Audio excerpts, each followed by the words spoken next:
ನಮಸ್ತೆ ಸ್ನೇಹಿತರೆ, ನಿಮಗೇನಾದರೂ ಮನಸ್ಸಿಗೆ ಶಾಂತಿ, ಉತ್ತಮ ಜ್ಞಾನ, ವಿವೇಕ, ಸನ್ಮಾರ್ಗದ ಚಿಂತನೆ ಇರಬೇಕೆಂದರೆ ನೀವು ಒಮ್ಮೆಯಾದರೂ ಈ ದೇವಸ್ಥಾನಕ್ಕೆ ಭೇಟಿ ನೀಡಲೇಬೇಕಾಗುತ್ತದೆ.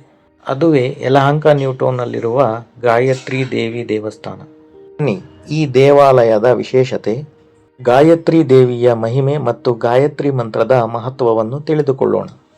ಬೆಂಗಳೂರಿನ ಉತ್ತರ ಭಾಗದ ಯಲಹಂಕ ನ್ಯೂಟೌನ್ ಅಲ್ಲಿ ನೆಲೆಸಿರುವ ಗಾಯತ್ರಿ ದೇವಿ ದೇವಾಲಯವು ಭಕ್ತರಿಗೆ ಆಧ್ಯಾತ್ಮಿಕ ಮತ್ತು ನೆಮ್ಮದಿಯ ತಾಣವಾಗಿದೆ. ಇಲ್ಲಿನ ಸ್ವಚ್ಛ ಪರಿಸರ, ಶಾಂತ ವಾತಾವರಣ ಮತ್ತು ಭಕ್ತಿ ಭಾವದ ಪರಿಸರ ಎಲ್ಲರನ್ನೂ ಸೆಳೆಯುತ್ತದೆ.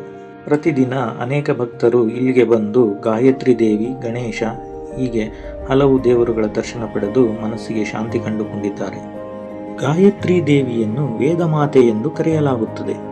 ಅವರು ಜ್ಞಾನ, ಬುದ್ಧಿವಂತಿಕೆ ಮತ್ತು ಆತ್ಮಜ್ಞಾನದ ಪ್ರತೀಕ. ಹಿಂದೂ ಸಂಪ್ರದಾಯದಲ್ಲಿ ಗಾಯತ್ರಿ ದೇವಿಯನ್ನು 5 ಮುಖಗಳೊಂದಿಗೆ ಚಿತ್ರಿಸುತ್ತಾರೆ. ಈ 5 ಮುಖಗಳು ಪಂಚಭೂತಗಳು ಮತ್ತು ವಿವಿಧ ದೈವಿಕ 5 ಶಕ್ತಿಗಳನ್ನು ಸೂಚಿಸುತ್ತದೆ. ಭಕ್ತರು ನಂಬುವಂತೆ ಗಾಯತ್ರಿ ದೇವಿಯನ್ನು ಭಕ್ತಿಯಿಂದ ಆರಾಧಿಸುವುದರಿಂದ ಸಮೃದ್ಧಿ, ಧೈರ್ಯ ಮತ್ತು ಆತ್ಮವಿಶ್ವಾಸ ವೃದ್ಧಿಸುತ್ತದೆ. ಬನ್ನಿ ದೇವಾಲಯ ಪ್ರವೇಶಿಸೋಣ. ದೇವಾಲಯದ ಎಂಟ್ರೆನ್ಸ್ ಈ ರೀತಿ ಕಾಣುತ್ತದೆ ಮತ್ತು ಇದು ಗೋಪುರ.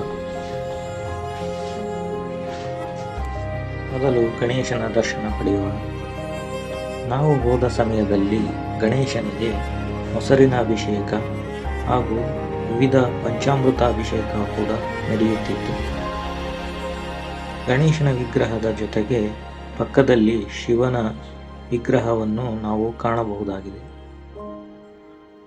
ಈ ದೇವಾಲಯದಲ್ಲಿ ಸಂಕಷ್ಟಹರ ಚತುರ್ಥಿಯಂದು ಮತ್ತು ಪ್ರದೋಷ ದಿನದಂದು ವಿಶೇಷ ಪೂಜೆಗಳನ್ನು ಸಲ್ಲಿಸುತ್ತಾ ಇರುತ್ತಾರೆ ಹಾಗೂ ಹಲವು ಯಜ್ಞಯಾದಿಗಳನ್ನು ಇಲ್ಲಿ ನಡೆಸುತ್ತಾರೆ.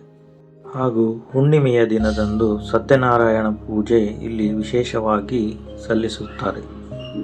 ಗಾಯತ್ರಿ ಮಂತ್ರವು ಋಗ್ವೇದಗಳಲ್ಲಿ ಉಲ್ಲೇಖವಾಗಿರುವ ಅತ್ಯಂತ ಪವಿತ್ರವಾದ ಮಂತ್ರಗಳಲ್ಲಿ ಒಂದಾಗಿದೆ. ಓಂ ಭೂರ್ಭುವಸ್ಸುವಃ ತತ್ಸವಿತುರ್ವರೆಣ್ಯಂ ಭರ್ಗೋ ದೇವಸ್ಯ ಧೀಮಹಿ ಧಿಯೋ ಯೋ ನಃ ಪ್ರಚೋದಯಾತ್. ಈ ಮಂತ್ರದ ಅರ್ಥ ಹೀಗಿದೆ: ಜಗತ್ತಿಗೆ ಬೆಳಕು ಮತ್ತು ಜೀವ ನೀಡುವ ಪರಮ ದೈವಿಕ ಶಕ್ತಿಯೇ, ನಮ್ಮ ಬುದ್ಧಿಯನ್ನು ಸನ್ಮಾರ್ಗದ ಕಡೆಗೆ ನಡೆಸು ಎಂದು. ಈ ಮಂತ್ರವನ್ನು ಭಕ್ತಿಯಿಂದ ಜಪಿಸುವುದರಿಂದ ಮನಸ್ಸಿಗೆ ಶಾಂತಿ ಮತ್ತು ಏಕಾಗ್ರತೆ ಮತ್ತು ಧನಾತ್ಮಕ ಚಿಂತನೆಗಳು ಲಭಿಸುತ್ತವೆ. ಈ ದೇವಾಲಯವು ತುಂಬಾ ವಿಶಾಲವಾದ ಜಾಗದಲ್ಲಿ ನಿರ್ಮಿಸಲಾಗಿದೆ. ಇಲ್ಲಿ ಕಾಣುತ್ತಿರುವ ಗಾಯತ್ರಿ ದೇವಿ ವೇದಮಾತೆಯ ವಿಗ್ರಹವನ್ನು ನೀವು ನೋಡುತ್ತಿದ್ದೀರಾ. ಇದು ಅಮೃತ ಶಿಲೆಯಲ್ಲಿ ಮಾಡಿರುವುದರಿಂದ ತುಂಬಾ ಸುಂದರವಾಗಿ ಕಾಣುತ್ತದೆ. ಈ ವಿಗ್ರಹಕ್ಕೆ ನವರಾತ್ರಿಯ ಸಮಯದಲ್ಲಿ ಮಾಡುವ ಅಲಂಕಾರಗಳು ತುಂಬಾ ಸುಂದರವಾಗಿ ಕಾಣುತ್ತದೆ. ದಯವಿಟ್ಟು ಮಿಸ್ ಮಾಡಿಕೊಳ್ಳಬೇಡಿ. ಬಂದು ದೇವಿಯ ದರ್ಶನವನ್ನು ಪಡೆದು ಕೃತಾರ್ಥರಾಗಿ.